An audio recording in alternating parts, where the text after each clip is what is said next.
उधर फसल की खरीद पर हरियाणा आप वरिष्ठ उपाध्यक्ष अनुराग ढांडा का बयान सामने आया। उन्होंने कहा कि सरकार लगातार किसानों की अनदेखी कर रही है। लाखों टन धान मंडियों में पड़ा है। सरकार खरीद की सही व्यवस्था नहीं कर रही। सरकार केवल दावे करती है कि सभी इंतजाम कर लिए गए हैं। बाजरे की क्वालिटी खराब बताकर प्राइवेट हाथों में फसल बेचने पर मजबूर किया जा रहा है। किसानों को एमएसपी नहीं मिल रहा। किसानों को पोर्टल की वजह से परेशान भी होना पड़ रहा है।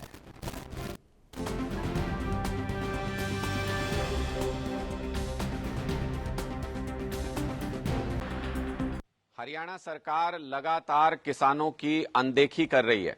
मंडियों में किसान अपनी फसल लेकर के बैठे हुए हैं, लेकिन कभी उनको टोकन नहीं मिलता है, कभी गेट पास नहीं मिलता है, कभी कहते हैं पोर्टल पे डिटेल मैच नहीं कर रहे, इस वजह से खरीद नहीं हो पा रही है।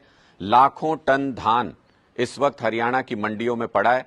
किसान उसे लेकर परेशान है। सरकार खरीद की सही व्यवस्था नहीं कर रही है, जिसकी वजह से किसान अपनी फसल बेच नहीं पा रहे हैं। हरियाणा सरकार तो बहुत बड़े बड़े दावे करती थी कि सारे इंतजाम कर लिए गए हैं फसल की खरीद को लेकर के, लेकिन चाहे वो धान की खरीद हो या बाजरे की खरीद हो, बाजरा लेकर के जितने किसान आ रहे हैं, जितनी आवक है, इस वक्त सरकार की तरफ से मंडियों में ये कहा जा रहा है कि और बाजरा लेकर मत आइए। और जो बाजरा लेकर के आ रहे हैं किसान, उनको भी उनकी क्वालिटी खराब बता करके उनको मजबूर किया जा रहा है कि वो प्राइवेट हाथों में अपना बाजरा बेच दें। एमएसपी उनको नहीं मिल पा रहा है, एमएसपी से बहुत कम दाम उनको मिल रहा है। इस तरह की तमाम अव्यवस्था इस वक्त मंडियों में देखने को मिल रही है।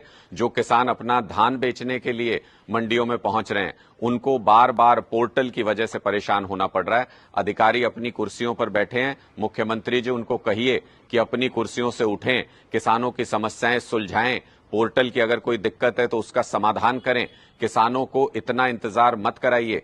भगवान ना करे अगर बारिश हो गई तो लाखों टन धान इस वक्त मंडियों में पड़ा हुआ है, वो खराब हो जाएगा, किसानों को नुकसान हो जाएगा। किसान एक एक दाने के लिए मोहताज हो जाएंगे, एक एक पैसे के लिए मोहताज हो जाएंगे। ऐसी स्थिति होगी। किसान पहले से ही बाढ़ प्रभावित 13 जिलों में किसान पहले से ही परेशान है। फसल बहुत ज्यादा खराब हो गई थी। अब मुश्किल से एक आस उनकी जितनी भी फसल हुई है इसी से